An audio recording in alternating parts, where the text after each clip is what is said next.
Good day everyone! Welcome po sa aking mini vlog.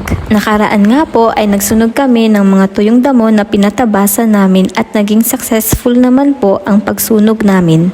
At ngayong araw nga po ay babalikan namin ulit yung lote namin. Hello guys, balik po kami ulit sa aming nilinis kahapon na lupa. Magbubunot po kami ng mga damo. Yung mga hindi po nasama na sunog. Taba. Yes po, nanggaling din po kami dito kahapon para maglinis ulit dahil ang dami na naman pong mga bagong tubo na damo. Pagdating nga po namin sa lote ay hindi pa nagagawa yung pagkabit ng barbwire para sa bakod.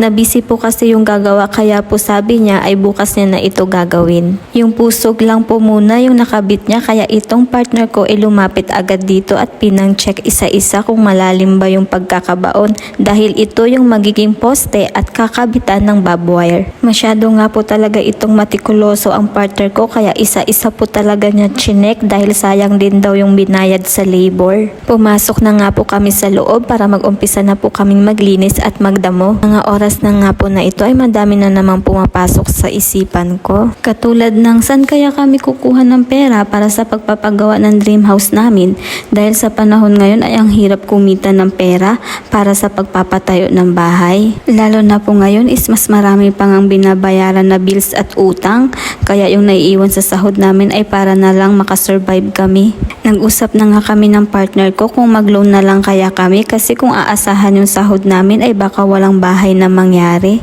Yan po talaga yung plano namin pero pag-uusapan pa nga po namin ulit ng masinsinan. Nagpipray nga po kami kay Lord parati na sana nga po ay manalo kami sa loto, kaya lang di pala kami tumataya nun.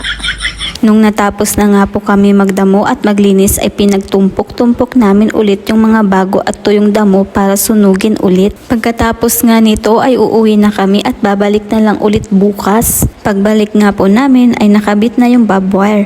Mas secured naman po kasi ito kumpara sa straw na bakod. Ang next step po namin ay maghahanap na nga po kami ng pera para pangbili ng materyales sa bahay. Sabi nga po nila is nakaka-stress talaga magpagawa ng bahay.